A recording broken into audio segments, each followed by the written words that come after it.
Hello friend, कैसे हैं आप लोग। आई होप आप लोग अच्छे ही होंगे। आज मैं आपके साथ शेयर करूंगी मूंग दाल के चीले की रेसिपी, जिसे कि मैंने बिल्कुल भी आसान तरीके से बनाया है और ये खाने में काफ़ी स्वादिष्ट होती है। तो चलिए क्या करेंगे इसके लिए। सबसे पहले हमने 250 ग्राम करीब लिया है मूंग दाल को और उसे हमने 5 से 6 घंटे तक पानी में भिगोया है। इस तरह से ये देखिए हमारी मूंग की दाल भीग के रेडी हो चुकी है फूल के। और फिर हम इसे अच्छे तरीके से दो चार बार हमने इसे धुल के साफ़ कर लिया है। साफ़ करने के बाद हमने इसे एक मिक्सी जार में डाला है। उसके बाद हमने साथ में 5 6 7 कलियां लहसुन की डाल दी हैं और 1.5 से 2 इंच अदरक के टुकड़े को भी डाला है और 2 हमने हरी मिर्च भी डाला है। इसलिए कि आप जितना तीखा पसंद करते हैं उसी के अनुसार आप मिर्च डालें इसमें। हमारी ये जो मिर्च है ये काफ़ी तीखी है, इसलिए हमने 2 ही मिर्च का इस्तेमाल किया है। और इस तरह से हम इसे डाल के इसका एक गाढ़ा सा पेस्ट तैयार कर लेंगे। और इसी प्रोसेस से हमने सारे के सारे जो हमारी मूंग दाल फुली हुई थी ना, उसके सारे मूंग दाल फुले हुए के हमने पेस्ट तैयार कर लिए हैं और हमने पेस्ट को गाढ़ा ही रखा है। अभी हम इसे पतला नहीं करेंगे।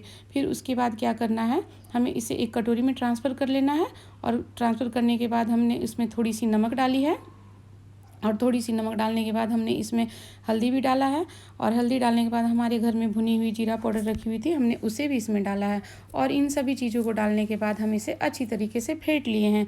हमें इसे अच्छी तरीके से चलाना है, फेंटना है, ताकि इसमें मसाले के लम्स ना रह जाएँ। इस तरह से देखिए हमने इसे अच्छी तरीके से फेंट लिया है।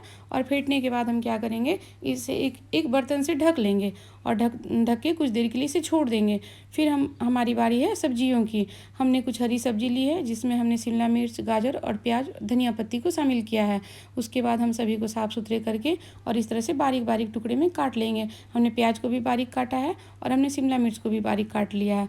फिर हमने गाजर को भी बारीक काटा है और धनिया की पत्ती को भी हमने बारीक बारीक टुकड़े में इस तरह से करके काट लिया है। इन सभी चीज़ों को काटने के बाद हमें फिर गैस पे एक पैन रखना है, पैन को गरम करना है। और गरम करने के बाद उसमें हमें सरसों की थोड़ी सी तेल डालनी है। और तेल जब गरम हो जाए तो उसमें हमें एक एक करके सभी सब्जियों को इस तरह से उसमें डाल देना है। डालने के बाद हम उसे थोड़ी सी चलाएंगे। हमें इसे पकाना नहीं है, हमें इसे क्रंची ही रखना है, हमें इसे क्रंची करके ही इसे भूजना है।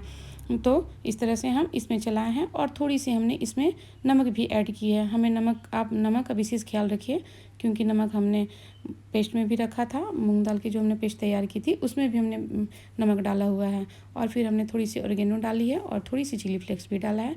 और जो हमारी बारीक कटी हुई धनिया की पत्ती थी, हमने उसे भी डाल के इसमें अच्छी तरह से चलाया है और मिला लिया है। इस तरह से फिर हमने थोड़ी सी पनीर को भी कद्दूकस करके इसमें डाला है। उसके बाद क्या करेंगे, हमारी जो पेस्ट रखी हुई थी ना वो मूंग दाल की, उसे हम अच्छी तरह से फिर से मिलाएंगे। मिलाने के बाद क्या करना है, हमें तवे को फिर से गर्म करना है। उस पर गैस पे हमें तवे को गर्म करना है। उसमें थोड़ी सी हमने तेल लगाया, तेल को हमने चारों ओर इस तरह से फैलाया है। फिर एक कलछी में भर के हमने मूंग दाल के बैटर को इसमें डाला है। धीरे धीरे इसी से फैलाया हमने, इस तरह से चारों ओर इसे तवे पे फैला लिया है। फैलाने के बाद हम गैस की फ्लेम को मीडियम टू लो ही रखेंगे और इस तरह हमने उसे उस पर पकाया है। और जब अच्छी तरह से ये पक जाए फिर हम इसे कलछी की सहायता से उलट पुलट के सिझा लेंगे। इस तरह से हमें देखिए पलटने में बिल्कुल भी आसान है, ये कहीं से टूटी नहीं है, एकदम बहुत ही आसान है। और ये देखिए ये कहीं से कच्ची भी नहीं है, ये सभी तरफ से पक गई है। फिर हमारे जो सब्जी बने हुए तैयार किए हुए सब्जी थे, हमें इसमें लंबे लेयर में डालना है इस तरह से। और हमारे चीले के एक साइड से इसे ढकना है, फिर एक साइड से और ढकना है, हमें दोनों साइड से इसे कवर कर लेना है इस तरह से। और हमारी जो चीले है ना काफ़ी थोड़ी बड़ी हो गई है, आप चाहें तो थोड़ी छोटी चीली बनाएं, चाहे इसे बीच से कट लगा के इसे निकालें। हमारी थोड़ी चीली बड़ी हो गई है, इसलिए हमने चम्मच की सहायता से और कलछी की सहायता से इसे प्लेट में डाला है। ये बहुत आसानी तरीके से बन जाती है। ये देखिए हमारी ये जो चीले है बिल्कुल भी बन के रेडी हो चुकी है। और इसी प्रोसेस से हमने सारे के सारे चीले बना लिए हैं और ये हमारे चीले बिल्कुल भी खाने के लिए रेडी है। और ये स्वास्थ्य के लिए काफ़ी फ़ायदेमंद है, स्वादिष्ट भी उतना ही है और स्वास्थ्य के लिए भी बहुत ज़्यादा फ़ायदेमंद है। और आप इसे चाहें तो हरी धनिया पत्ती की चटनी के साथ खाएं या लाल चटनी के साथ खाएं, आप किसी चीज़ के भी साथ खा सकते हैं। आप चाहें तो इसे रात के खाने में भी खा सकते हैं या सुबह के नाश्ते में भी खा सकते हैं या आप शाम के नाश्ते में भी इसे खा सकते हैं। ये काफ़ी स्वादिष्ट बनी है। और देखिए हमने इसे इसकी खूबसूरती बढ़ाने के लिए थोड़ी सी हमने पनीर से इसे कद्दूकस करके इसे सजा दिया है। और आप अपने घर में प्लीज़ इसे बनाएं और मुझे कमेंट सेक्शन में बताएं कि आपको ये रेसिपी कैसी लगी। अगर ये मेरी वीडियो आपको पसंद आए तो प्लीज़ मेरी वीडियो को लाइक कर दीजिएगा, मेरे चैनल को सब्सक्राइब कर दीजिएगा। Bye bye.